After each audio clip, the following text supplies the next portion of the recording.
1.5 साल के बाद प्रशांत किशोर पहुंचे दरभंगा, किए प्रेस वार्ता। पार्टी बनने के बाद पहली बार दरभंगा प्रशांत किशोर जनसुराज के जो राष्ट्रीय अध्यक्ष हैं वह दरभंगा पहुंचे। वहीं प्रेस वार्ता के माध्यम से मीडिया से बात करते हुए उन्होंने कहा कि लालू जी की जब सरकार थी तो उस टाइम में गन से आम पब्लिक को लूटा जा रहा था, लेकिन नीतीश कुमार की सरकार है जो अधिकारी ही आम जनता को लूट रहे हैं।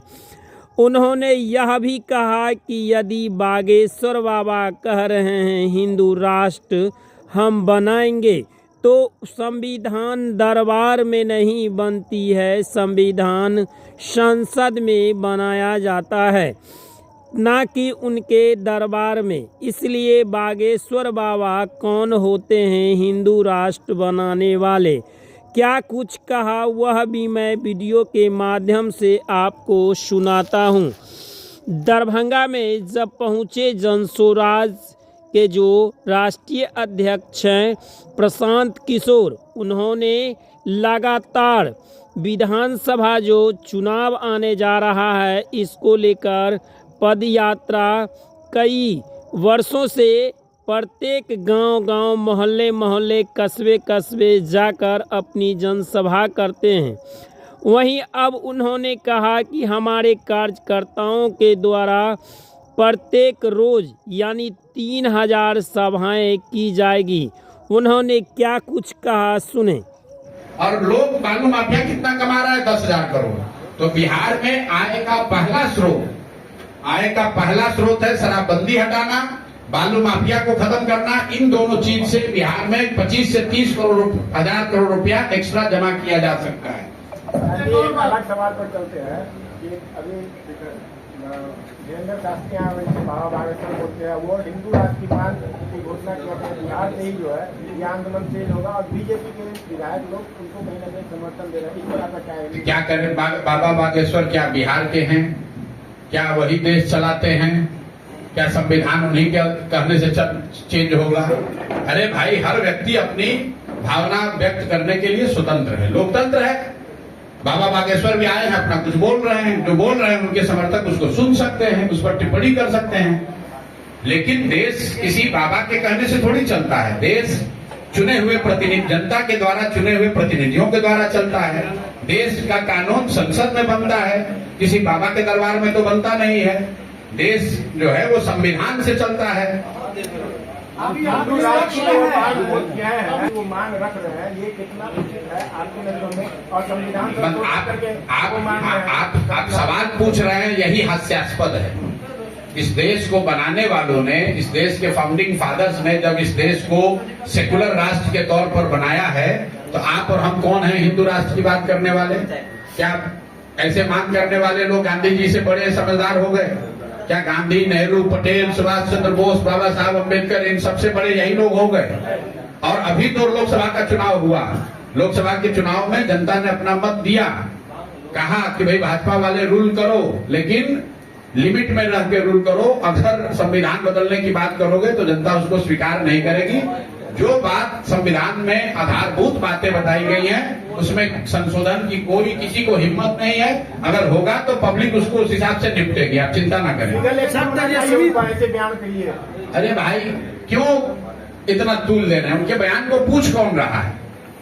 उनके बयान के आधार पर 13 करोड़ जनता थोड़ी ना वोट देती है। बीजेपी उनके बयान को समर्थन कर रही है। तब बीजेपी कर रही है तो बीजेपी जाएगी वोट लेने, तो जनता बताएगी। आप ये बताइए कि बीजेपी अगर उनके बयान का समर्थन कर रही है कि हम संविधान को बदलकर यहाँ पर हिंदू राष्ट्र बना देंगे, तो फिर रोज प्रधानमंत्री और अमित शाह जी क्यों कह रहे हैं कि नहीं हम संविधान से एकदम बंधे हुए हैं? कौन बीजेपी में उनका समर्थन कर रहा है? कौन समर्थन कर रहा है? प्रधानमंत्री ने तो कहा नहीं, अमित शाह जी ने तो कहा नहीं, पार्लियामेंट में भाजपा को दम है तो कह दे कि हम हिंदू राष्ट्र लागू करेंगे, हम संविधान बदल देंगे। हमने तो सुना नहीं। अब कौन कहाँ क्या कह रहा है, कोई कर्नाटक में कह दिया, कोई अयोध्या में कह दिया, कोई बाबा के दरबार में कह दिया, उससे क्या लेना देना है भाई? वो तो कोई कहीं बैठ के कुछ भी कह सकता है। प्रशांत किशोर ये बताया कि सिर्फ जय बिहार के नारे से कैसे वो चुनाव जीत सकता है, जबकि कुछ समय से देश में सिर्फ ऐसे नारेबाजी होती है, भड़काऊबाजी होती है जिससे चुनाव जीत रहे हैं। आपको क्या लगता है कि बिहार में जय बिहार होना चाहिए कि कोई दूसरे का जय होना प्रशांत चाहिए? किशोर की क्या स्ट्रेटेजी है? अरे आप पहले हमको बताइए, सुनिए ना भाई, जीत पाएंगे नहीं, आप काहे घबरा रहे हैं? जो माहौल चल रहा है उससे तो आप क्या लगता है? माहौल आपको ज्यादा समझ है, हमको ज्यादा समझ नहीं है कि हम थर्मामीटर लगाकर बता दें कि माहौल क्या चल रहा है। जो बेसिक बात है कि बिहार में जय बिहार नहीं बोला जाएगा तो जय गुजरात बोला जाएगा। बिहार में जय बिहार नहीं बोला जाएगा तो नरेंद्र मोदी जिंदाबाद बोला जाएगा। अगर अपनी मिट्टी के लिए हम लोग जय बिहार कह रहे हैं तो इससे बेहतर और क्या बात हो सकती है? बिहार का जय तो होना ही चाहिए। कल तेजस्वी ने आरक्षण चुराने को लेकर धरना दिया है। क्या एनडीए पर आरोप लगाया है कि ये लोग आरक्षण चुरा रहे हैं। तेजस्वी ने कल धरना दिया, इस पर आपकी क्या? कौन चुरा रहा है? अभी भाजपा सरकार। अभी तो तेजस्वी जी खुद सरकार में बैठे हुए थे। धरना अरे यही ना चचा के साथ सरकार बनाए थे। कितना दिन पहले बनाए थे?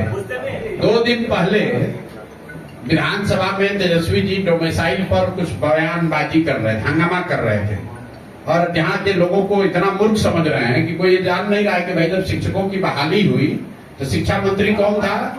चंद्रशेखर यादव। आप क्या थे? आप खुद डिप्टी सीएम थे। तो जब आप शिक्षकों की बहाली करा रहे थे या वो कार्यक्रम चल रहा था तो उस समय डोमिसाइल क्यों नहीं लागू किया? आज विपक्ष में आते ज्ञान हो गया, अभी नया त्रिनेत्र खुला है।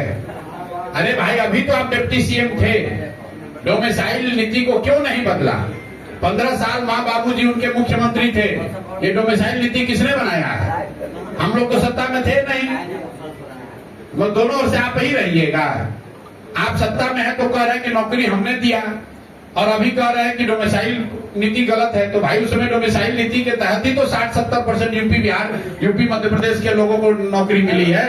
तो उसके लिए जवाबदेह कौन है? तेजस्वी यादव जवाबदेह है। नौकरी देने का क्रेडिट अगर तेजस्वी यादव को है तो यूपी और मध्य प्रदेश के लोगों को जो नौकरी मिली जो गलत डोमिसाइल नीति की वजह से, उसका इल्जाम भी उनको लेना चाहिए ना भाई। हम कहते हैं कि कोर्ट ने कहा, पब्लिक कहती है, हम थोड़ा ना कहते हैं। आप क्या कहते हैं? लालू जी के राज में जंगल राज था कि नहीं था? दिखाई नहीं। अरे आप बता दीजिए कि नहीं था? अरे आपने नहीं देखा तो देश आजाद नहीं हुआ। ना एक मिनट रुकिए। देश आजाद हुआ तो हम लोग जिंदा नहीं, हम लोग का जन्म नहीं हुआ, इसका मतलब देश आजाद नहीं हुआ। लालू का जंगल राज हमारा शब्द है। कोर्ट ने कहा, बिहार ने कहा, बिहार की जनता ने कहा, देश ने कहा कि लालू जी का जो राज था वो जंगल राज था। दरभंगा में लगातार बलात्कार हो रही है, हत्या हो रही है, तो आप लोग कह रहे हैं जो बीजेपी के नेता कह रहे हैं।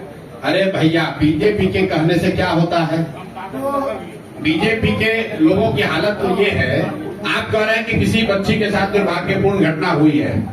सुनिए तो, डाक बंगला चौराहा पर ये बीजेपी के नेताओं को नीतीश कुमार ने दौड़ा कर लाठी से मरवाया, और इन लोगों का इतना हिम्मत नहीं है कि अपना सुरक्षा कर सके, दूसरे की क्या सुरक्षा करेगा? कुर्सी के लालच में जिन नेताओं को, एमपी और विधायकों को नीतीश कुमार ने डाक बंगला पर दौड़ा कर लाठी से पिटवाया, आज वो नीतीश कुमार का गुणगान कर रहा है।